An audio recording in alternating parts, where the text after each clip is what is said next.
Hello, hello. So today I thought I'm going to share a little bit something more personal about me, and that is the first time I experienced the power of food. And looking back now, I think it started really when I wasn't able to walk.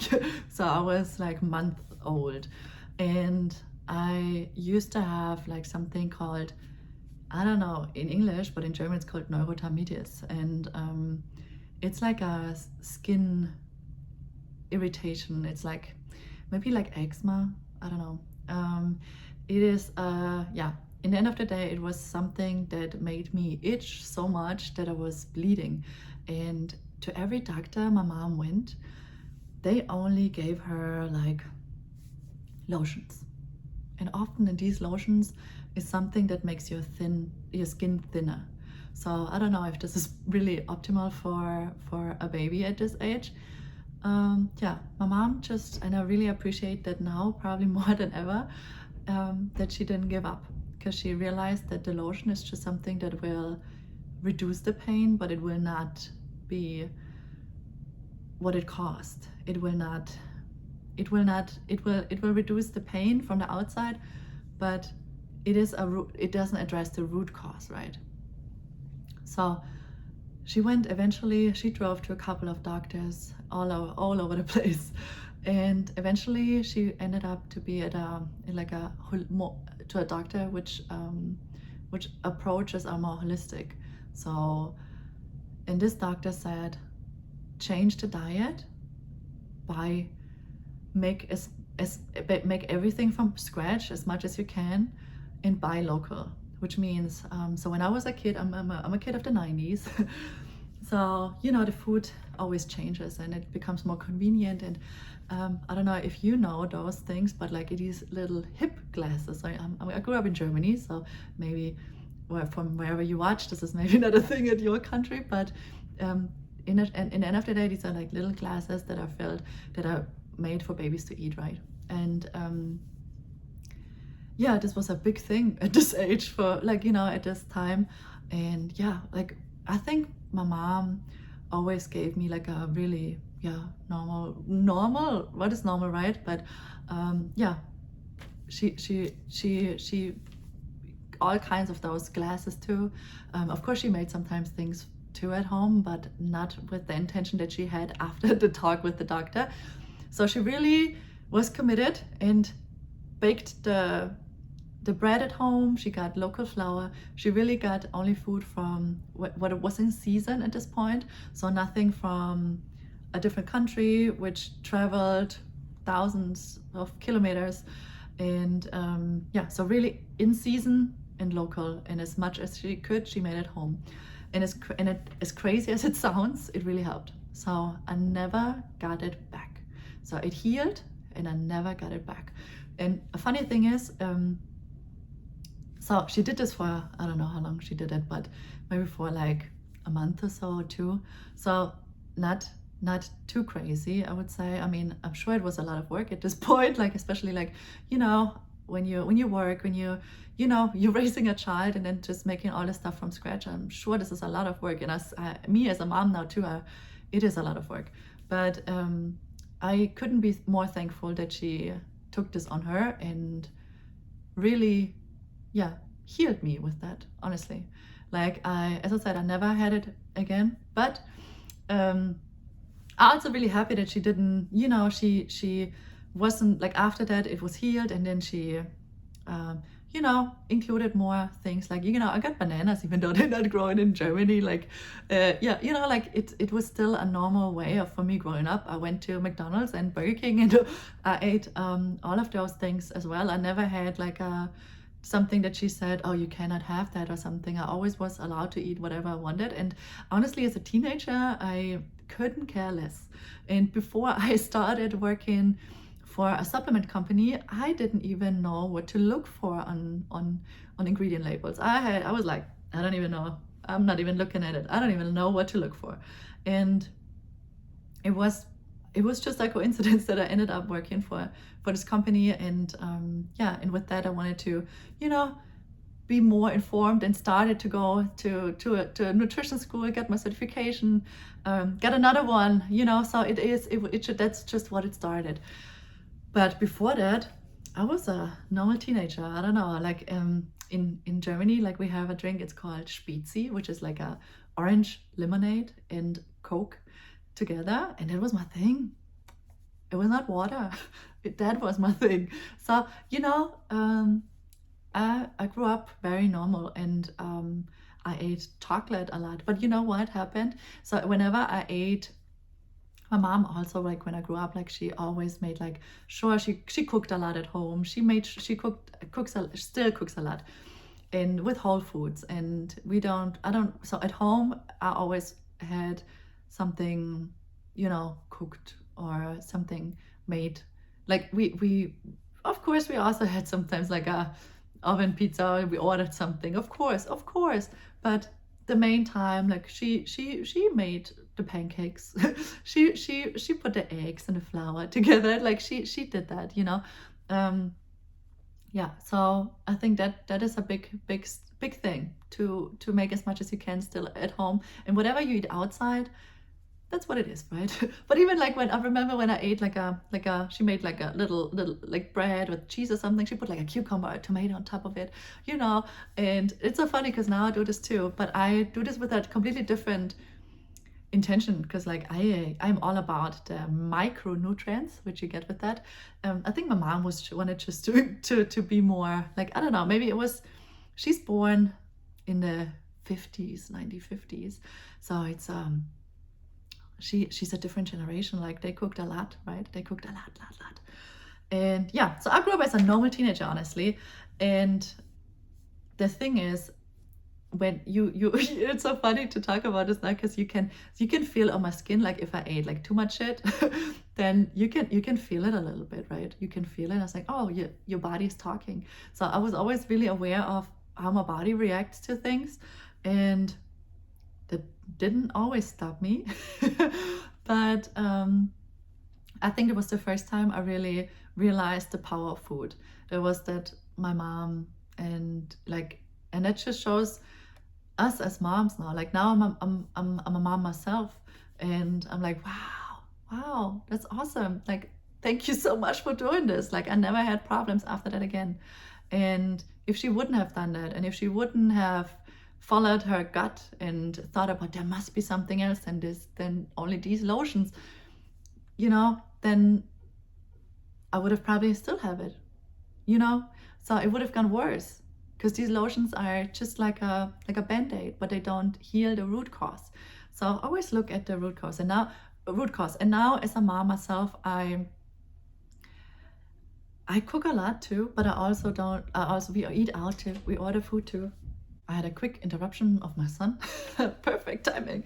But yeah, what I wanted to say is that now when I became a mom myself, I make sure, so my two focuses are to strengthen his immune system. That is my big thing that I do with my son, that I try to strengthen his immune system as much as possible. And that means I support his gut. So I give him different kinds of foods. I make sure he gets a lot of nutrients through real foods, and that is the big thing, you guys. Whole foods, real food, like it's fruits, it's vegetables, it's beans. And my son doesn't eat beans right now, but I still can sneak them in a way. It's just really keep offering that. And I know it sounds easy when I talk about this, but and I totally get it, because my son also just started to be pickier. He also doesn't eat everything. But you know what?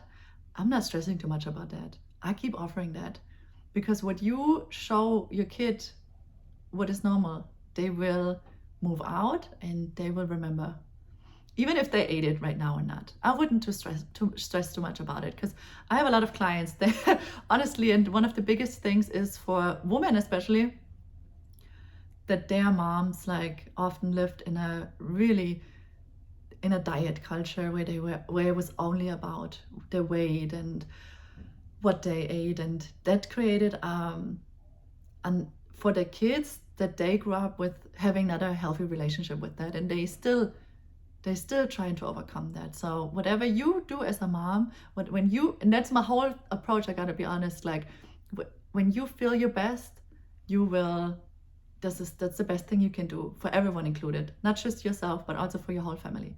And as parents, we have such a power in our hands, and like stressing about food is in the end of the day, it's so much more. It is community, it is joy. And yeah, my son also gets, when we get sometimes things that I totally don't agree with, and I'm proud,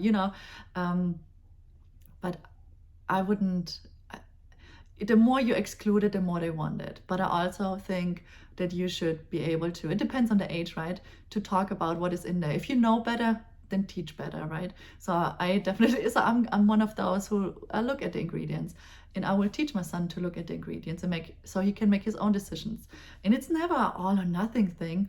It's just finding the balance, right? So not that you think this yogurt, this healthy yogurt is healthy if it has like more sugar in it than a Coke. So just to be aware of that. So I really try to support his gut and his microbiome as much as possible, and with that strengthen his immune system. And I also do that, like, do you know that the best immune system is not where the cleanest house is? It's actually the opposite. So when you clean all day long, you kill all the bacteria, not just the bad ones, also the good ones. So actually, like, to have a pet is something great that strengthens the immune system. And actually, kids who grew up at like a farm or something, they have the strongest immune system. So okay, my son just came in another time, and while I recorded this video, so fun. I have no clue where I just stopped a minute ago, but yeah, I think the whole point is that food has what we consume has such a big power of our health, and it is never too late to know more about what is going in your body, what do you really consume. And I really encourage you to be curious about what you eat, and that marketing, just know that, okay? Just know that this is a billion-dollar industry, and they are scientists who create the products for you, that they look colorful and fun and healthy, and because they count on that you don't look at the ingredients. And because if you would look at the ingredients, you would have no clue what is really in it. And yeah, focus on making as much as you can at home. And yeah, it's not, as I said, it's always like it's never all or nothing thing. It's really like, do your best, whatever you can do in your unique situation. And I totally understand that we all are in different situations, and we all have different times that we have for that. But maybe this is something nice that you can do together as a family, just to pick one recipe a week and just to make that. And the more often you make it, then it gets easier and easier. And yeah, honestly, I didn't even know how to cook when I moved out. Honestly, I knew how to make eggs and pasta. Yeah, that is it. So after I moved out and I was basically in charge of that myself, then, my mom always cooked, but we had a really small kitchen, and it was just like, I don't know, she loved to cook. She loves to cook. That's her love language, I feel like. Like, she loves to cook for people. And I see now where I have it from. But when I moved out, I only remembered like even if she didn't teach me really how to cook, right? She gave me a sense of what is normal, what foods can go together with. And you will have that, like, yeah, you will have that for the rest of your life. So you move out, and then you just gotta be a little bit more curious about cooking. I know they always say like, yeah, we don't have time for that, but honestly, we gotta make time for it. And when you done this a couple of times, then you know how to boil potatoes, you know how to make rice. And even if you just put everything on a sheet and throw it in the oven is doing it for you. So this is just a convenience trying to sell you something. Okay, after feeling I jumped to a lot of different topics here, but yeah, remember, food is powerful, and try to go to the root cause. if you have an issue, or if you have, you know, your body's always talking to you. And in that moment when I was a kid, my body was talking too, you know, throughout my skin. My skin was showing that. And yeah, your body's talking. You can see it on your tongue, you can see it on your skin, you can see it on your poop, on your body is always talking to you. There's a whole slide about that, you know, like, and if you want, I can talk more about it, but yeah, for now, for today, I think that's gonna be it. So thank you so much for listening, and I hope that you see how powerful food is, and how powerful it is what you eat every day, and that is not about being perfect and eating what is perfect, first of all. You know, that is not about, you know, making every meal from scratch, even though this would be great, but doing what you can do, and really trying to be more intentional what you eat, and be curious about learning new skills. And cooking is one of the skills that is the most beneficial, because you eat every day, and you can even give this skill to your kids. And you know, cooking is a really underrated skill, and I would love to bring that back. So eventually, you guys, we're gonna have some live cookings here, and I'm really excited about that. So yeah, thank you so much for listening. Have a beautiful day.